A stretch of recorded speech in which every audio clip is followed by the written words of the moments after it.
Eh bien le bonsoir, j'espère que vous allez bien. Bienvenue dans la deuxième partie de ce vlog estival. J'avais surtout consacré la première partie à mon déménagement, et honnêtement je ne sais absolument pas quelle tournure va prendre celui-ci. Vous savez, dans ces vlogs on parle de choses peut-être un petit peu plus perso, un petit peu plus hors sujet, parce que d'habitude je vous propose du contenu littéraire vulgarisé sur cette chaîne YouTube. Et pour les vacances, j'ai envie de faire des choses un peu plus chill, un petit peu plus intimes. D'ailleurs, bienvenue aux nouveaux et aux nouvelles. Comme je vous le disais, je suis un peu crevée de ce déménagement parce qu'on n'a pas fait appel à des déménageurs avec mon copain. C'est ses parents qui nous ont filé un coup de main pour démonter tous les meubles, les remonter, monter les cartons, etc. Le nouvel appart est super chouette. Mon petit chat s'y est très vite habitué. Il est en train de dormir juste ici. La petite masse informe noire et blanche que vous voyez sur cette chaise, c'est mon chat.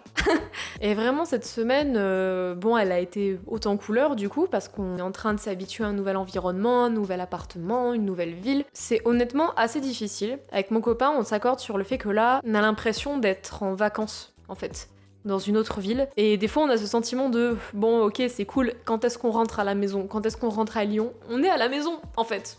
Dans une nouvelle maison. Et ça fait bizarre de se dire que ce chez-moi, ce sera mon chez-moi pour, ça se trouve, au moins les 2 prochaines années à venir. Ça fait bizarre, je suis absolument pas habituée encore. Et en même temps, ça fait moins d'une semaine que je suis installée ici. Vous allez me dire, c'est normal. Ce qui n'aide absolument pas non plus, c'est que cette semaine, j'ai mes règles. Et ça tabasse, ça tabasse. J'ai des bouffées de chaleur. Donc déjà, avec la chaleur qu'il y a dehors, c'est très difficile. Et j'ai eu pas mal de montées d'angoisse, des crampes à n'en plus finir. Ça parle en discussion de girls, mais genre... ça dépend vraiment de mes cycles. Autant il y en a, c'est bon, j'arrive à tanker, c'est pas... Bon, ça fait mal, mais ok, passons. Il y en a d'autres où, quand j'ai mes règles, j'ai envie de crever. Et des fois, tellement j'ai mal, j'ai envie de m'arracher le bide. En fait, c'est insupportable. Heureusement, ce n'est pas tombé pendant le déménagement, parce que j'aurais juste pas tenu la journée, mais dites-vous qu'aujourd'hui, j'étais tellement épuisée. Je me suis levée à 10h, je suis allée me recoucher à 13h, et j'ai dormi pendant 3 heures. Mon copain a essayé de me réveiller, j'y suis pas arrivée. J'étais exténuée.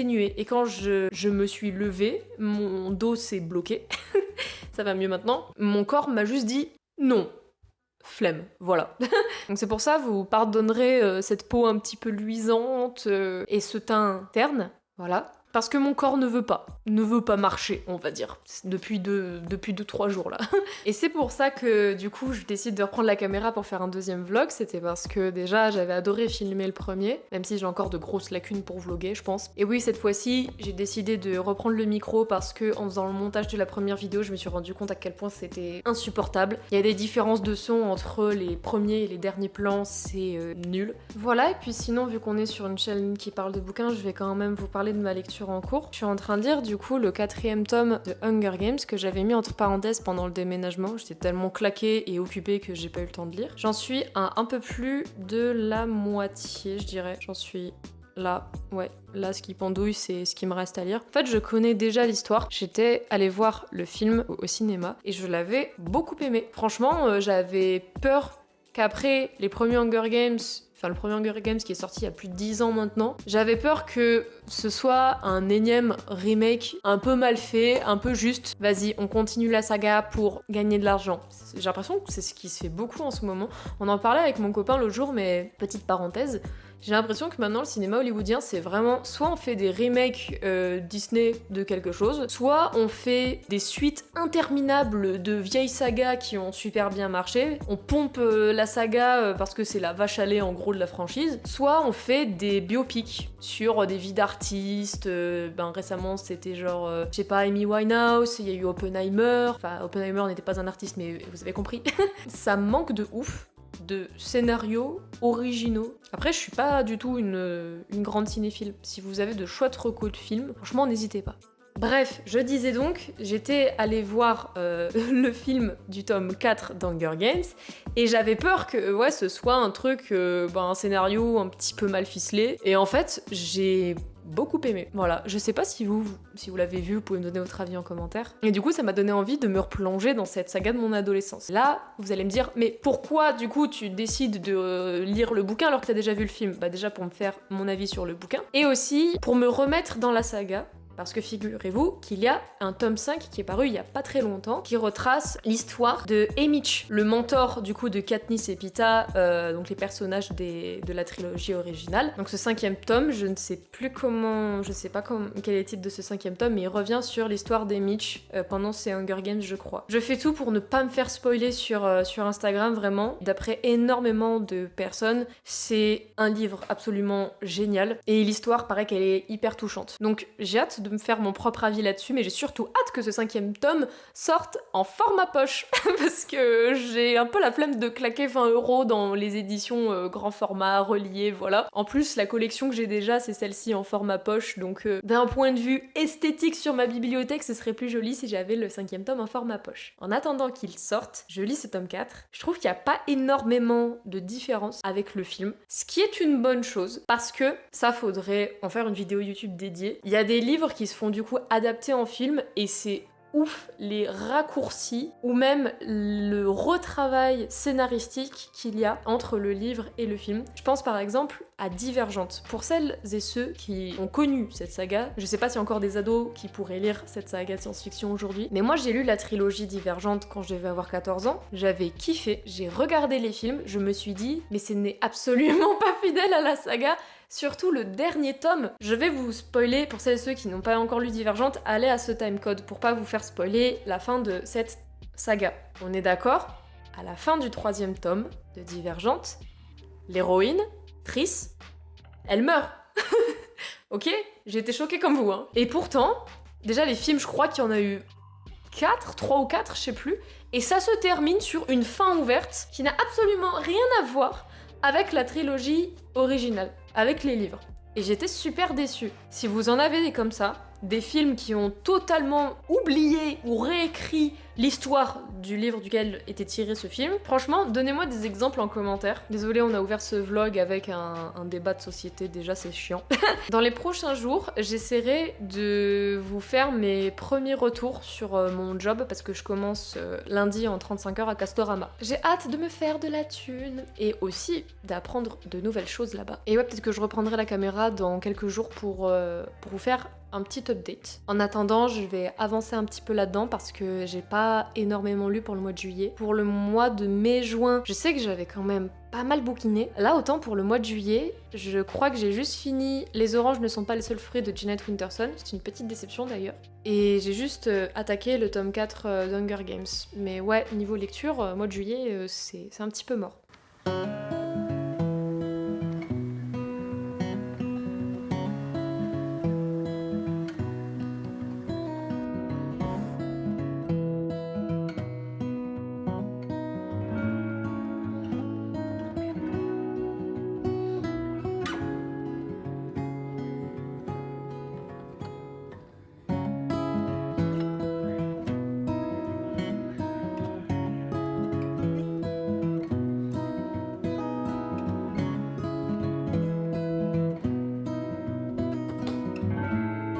Salut!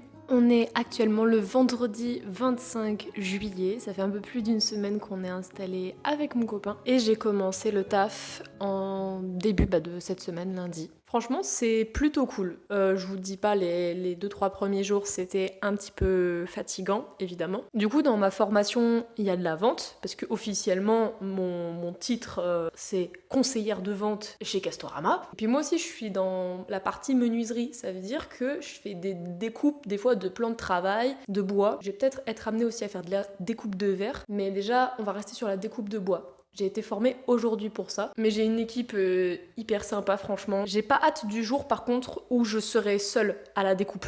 Voilà, et que je vais devoir gérer littéralement toutes ces commandes et ces découpes toute seule. Mais du coup maintenant je pourrais mettre sur mon CV Bob le bricoleur. En vrai c'est un petit peu la classe. Je peux vous conseiller quoi? Du médium, de la glow, enfin bref, tout se passe bien. Je suis claquée parce que niveau sommeil, je suis complètement décalée. Ça faisait littéralement 2 mois que je me couchais à 3h du mat et que je me levais à 10h. Puis sinon, en dehors du travail, je fais pas grand chose. Là, cette semaine, je me suis essentiellement reposée parce que la reprise, du coup, m'a totalement crevée. Je suis faible de base, hein. Je suis faible, voilà. Donc je dors, je lis très peu. Ça fait un mois quasiment que je suis sur le tome 4 de Hunger Games. C'est pas que j'aime pas l'histoire, d'ailleurs je la connais déjà parce que j'avais vu le film, mais c'est juste que des fois j'ai juste la flemme de lire, je me pose devant une vidéo de Squeezie et juste... je me reprends un peu du taf. Du coup, je sors peu, ou du moins avec mon copain, quand on sort, c'est juste 1 heure ou 2 pour aller prendre un café ou aller se balader, découvrir notre quartier un petit peu. Mais là, du coup, pour occuper un petit peu ma fin de journée, je vais répondre à 2-3 questions qu'on m'a posées sur Instagram il y a pas très longtemps. J'aurais pu répondre directement sur Instagram, mais je me suis dit qu'en vidéo YouTube, ce serait quand même un petit peu plus sympathique. D'ailleurs, n'hésitez pas à me suivre hein, sur Insta, je publie beaucoup plus de contenu qu'ici. Alors, question de Margot, ton livre préféré ever? En plus, Margot, c'est qui pose cette question, je la connais parce que elle est aussi sur Bookstagram, elle fait partie de mon club lecture. En fait, c'est pas un livre du coup, c'est une saga. Vous le voyez venir gros comme une maison si vous me suivez régulièrement, mais L'Amie prodigieuse d'Elena Ferrante. C'est vraiment des lectures, 4 lectures qui m'ont énormément marqué. J'ai fait une vidéo consacrée au tome 1 et j'aimerais trop faire une vidéo YouTube qui est consacrée à toute cette saga parce qu'elle est vraiment top. Et ensuite Margot m'a posé une deuxième question, qu'est-ce qui change entre la prépa et la fac? Ouais, du coup, petit point perso, moi j'ai fait 2 ans de prépa et après ces 2 ans de prépa, j'ai validé une licence d'histoire. 2 ans de prépa, c'est l'équivalence de 2 années de licence en gros. Donc après avoir fini ma prépa littéraire, je suis arrivée en L3 d'histoire. Et donc j'ai fait cette formation, ces 3 années de formation à Lyon. Et qu'est-ce qui change entre la prépa et la fac? L'ambiance. Parce qu'en prépa, t'es en petit comité. T'es dans des classes vont de 30 à 40 personnes, alors qu'en fac, tu te retrouves dans des amphis avec 80 pélos qui ont pas du tout le même emploi du temps que toi et que tu vas croiser peut-être une fois dans la semaine. Et je puis t'assurer que quand tu débarques de prépa en 3e année de licence, alors que tout le monde se connaît déjà, les gens, souvent, ils se font pas chier à venir te parler. Donc, si vous êtes actuellement en 1re ou 2e année de prépa et que vous pensez après la prépa aller à la fac, surtout en prépa littéraire, c'est ce qui se fait beaucoup parce que les places de concours pour l'ENS sont très demandées. Je sais pas, 80% des étudiants de prépa littéraire, après leur prépa, vont à la fac, clairement. Et ben, je vous conseillerais d'aller voir les gens directement parce que je pense pas que eux le feront d'eux-mêmes. Moi, quand je suis arrivée à l'université, les 3 premières semaines, j'étais solo, hein, parce que j'osais pas parler aux gens et je voyais qu'ils en avaient rien à foutre de moi et je me suis dit, je suis partie pour faire mon année en mode toute seule quoi. Donc il y a déjà cette ambiance et je pense aussi, ça dépend dans quelle prépa t'étais et ça dépend quelle fac tu intègres après. Mais souvent c'est la charge de travail. En prépa, tu faisais des concours blancs tous les mois quasiment la 2e année, t'avais des DS toutes les 2 semaines, t'avais des calls à faire et tout. La fac, en fait, t'arrives juste, tu prends tes cours en amphi, tu dois faire 1 ou 2 rendus de TD. Ça dépend si ton chargé de TD, c'est un fou du travail ou juste il est là, il en a rien à foutre. Tu as moins de travail à faire, j'ai l'impression, à la fac qu'à la prépa. Par contre, quand les partiels arrivent, là, quand même, il faut être prêt parce que ça picote un petit peu, quoi. Et ça arrive très vite. Et je dirais aussi qu'à la fac, on te fout un petit peu plus la paix qu'en prépa. Parce que quand t'es en prépa et que les profs, ils voient que t'as du potentiel, ils vont généralement pas te lâcher. Parce que tu vas devenir un petit peu le cheval de course sur qui miser pour les concours, quoi, tu vois. À la fac, généralement, tes profs, ils vont te foutre la paix. C'est plutôt toi, si t'as besoin de leur coup de main pour ton dossier, si tu veux faire, je sais pas, un master un petit peu prestigieux qui a pas trop de place, c'est bien d'aller les voir et d'être copain avec certains profs, quoi, du coup. Souvent, on dit aussi que c'est le niveau qui change entre la prépa et la fac. Moi, j'ai pas trouvé qu'il y avait une différence de niveau exceptionnelle, surtout après la prépa, quand tu rentres en 3e année de licence. Parce qu'en fait, en prépa, on t'a tellement habitué à faire des dissertations et des commentaires que t'es un petit peu plus préparé pour gérer ton temps, pour gérer ton argumentation et tout, pour les dissertes, les commentaires et tout. Toi, quand tu viens de prépa et que t'arrives en 3e année de licence d'histoire, par exemple, comme moi, tu sais normalement déjà faire une dissertation, un commentaire de texte, y a pas besoin qu'on te rappelle les trucs. Moi, je sais qu'avant chaque partiel, durant ma 3e année de licence d'histoire, les profs, ils faisaient des piqûres de rappel. On avait, je crois en début d'année, une séance ou 2 de rappel de méthodologie, en fait. Et il y en a certains et certaines qui avaient besoin de ce rappel. Mais c'est vrai que quand tu viens de prépa et qu'on t'a bassiné avec cette méthodologie biologie pendant 2 ans, bon, toi tu as l'impression que c'est juste de la redite et c'est un peu chiant quoi. Donc je dirais que quand tu sors de prépa, que tu arrives à la fac, du coup t'es mieux préparé, mieux formé pour certaines épreuves, même pour tes analyses. Par contre, ça veut pas dire que t'es forcément plus fort que le reste de ta promo, hein. Moi, je sais que pendant le premier semestre de mon année de licence en histoire, là, j'ai un peu serré les fesses, honnêtement, parce que j'avais des profs de fac qui notaient vraiment très dur. Et on m'avait dit en sortant de prépa, ouais, tu verras, t'auras 15, 16, 17 de moyenne à la fac. Oui, parce que les notes en prépa et en fac, c'est pas pareil, hein. Et genre, le premier semestre, j'ai bossé comme une malade et je l'ai validé de justesse, entre guillemets, puisque j'ai fini à 11,5 de moyenne, quoi. Après, je me suis rattrapée au second semestre où là pour le coup ça m'a paru un petit peu plus facile. Enfin voilà, je dirais que c'est à peu près tout ce qui change entre la prépa et la fac. Désolée, j'ai beaucoup parlé pour cette réponse. Question suivante. T'as déjà lu Blackwater? Non. Comment tu fais pour être trop belle? Explique la différence entre mitose et méiose STP, j'ai pas compris. Moi non plus.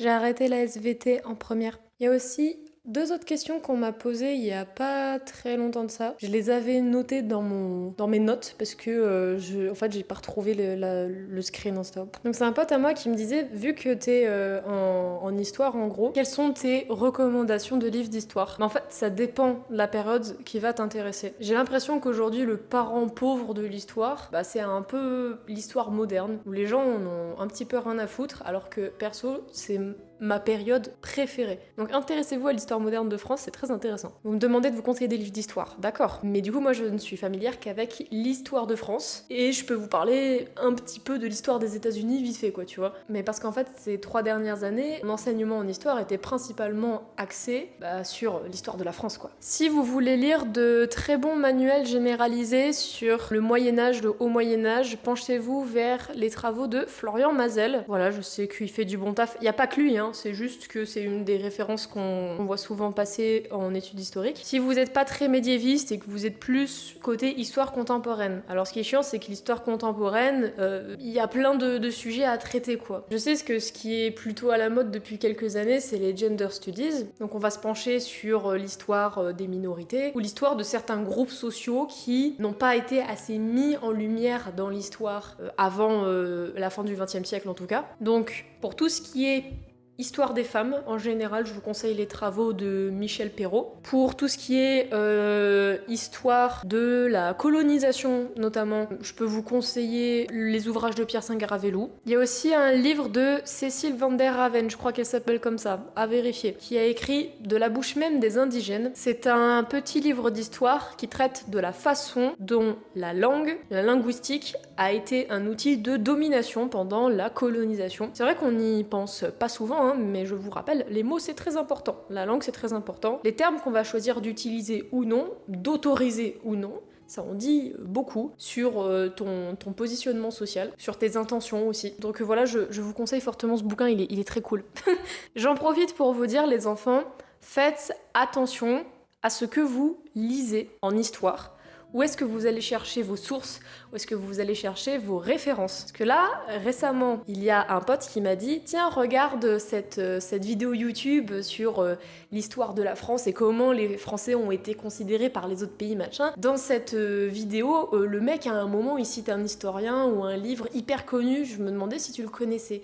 Du coup, j'ai pris le temps d'aller regarder sa vidéo. Et en fait, cette vidéo, c'est 20 minutes d'un mec qui s'appuie sur un ouvrage d'un historien d'extrême droite royaliste qui faisait partie de l'Action française. Le mec s'appelait Bainville. Je connaissais pas du tout, en fait, avant de regarder cette vidéo. Et il m'a suffi de faire vraiment 2 recherches pour me rendre compte que ce mec avait été démonté par tous les grands historiens du XXe siècle parce qu'il fait du roman national. Le roman national, en fait, c'est le fait de retravailler un petit peu l'histoire sous un certain prisme politique pour servir une idéologie. Concrètement, t'ouvres un manuel de collège au début du XXe siècle et en histoire, il y avait marqué que la colonisation, c'était c'était super pour l'économie et la grandeur de la France, quoi, tu vois. Enfin, normalement, aujourd'hui, on fait plus de roman national. On a quand même la chance, depuis quelques décennies déjà, d'avoir des historiens qui s'appuient sur des sources directes, des archives, des traces archéologiques fiables. Aujourd'hui, on peut s'aider en plus de nouvelles technologies. Donc voilà, faites attention où est-ce que vous allez chercher vos informations.